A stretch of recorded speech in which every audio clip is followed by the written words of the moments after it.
Knock, knock, knock. Hi, Miss Christina. My name's Christine, and I'm a student physical therapist. And I understand you're having some shortness of breath symptoms. Does that sound about right? Yes. Okay. So I'm just going to wash my hands first before we get started. So washing my hands, hand sanitizer.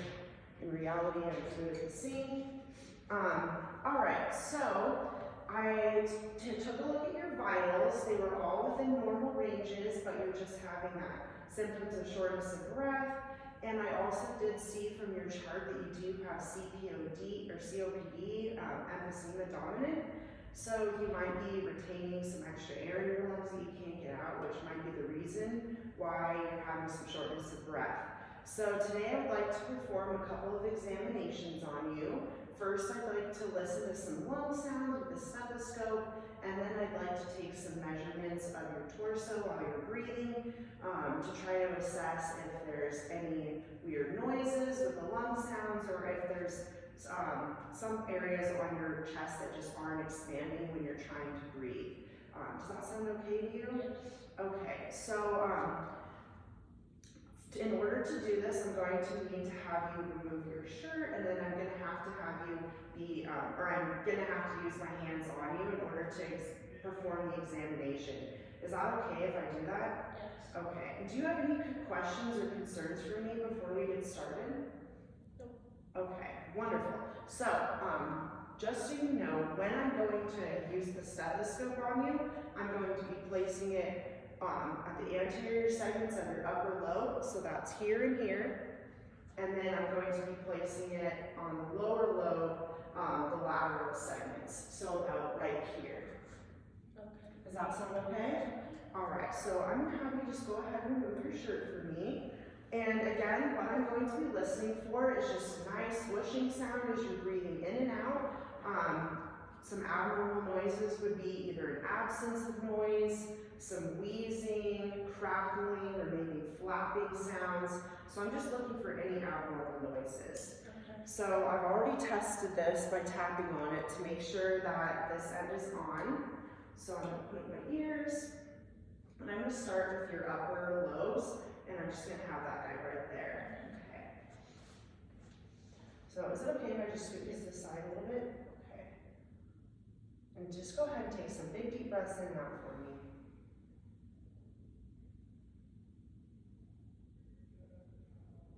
Good, and I'm just going to do that other side now.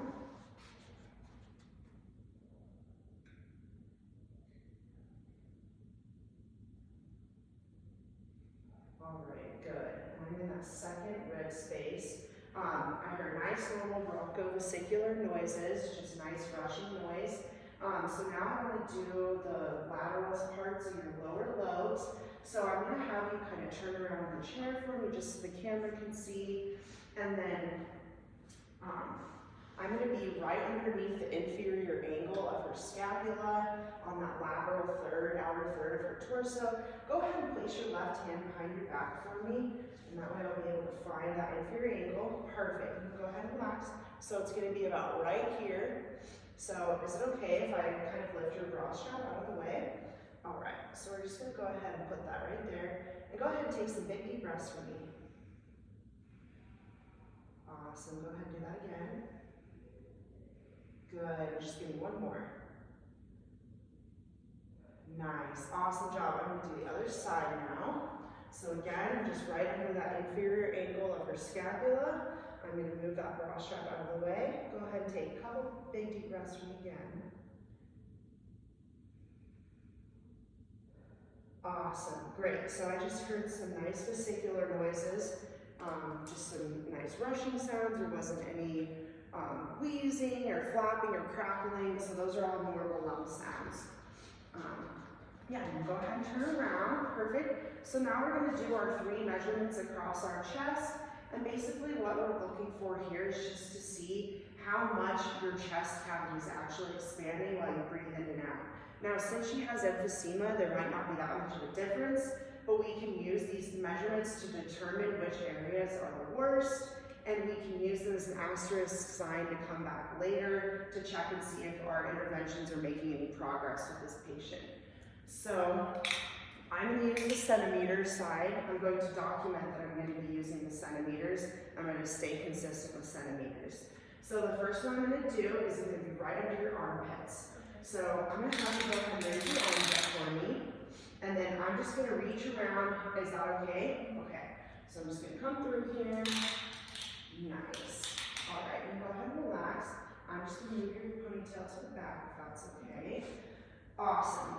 And now you can do this with just regular breaths, but I'm going to have her breathe all the way in and all the way out, so that way we can get the measurement of her full chest excursion. And this is going to be the upper chest breathing pattern measurement. All right, so go ahead and breathe all the way out for me. Good, and then breathe all the way in as much as you can. Awesome. Okay, good. Go ahead and relax. So she was 115.5 at full inhale and 109 at full exhale. So that was an excursion of 6.5 centimeters. So next we're going to do the xiphoid process. That's just right where your sternum ends, right here where all of your ribs meet up. So I'm going to have you once again raise your arms.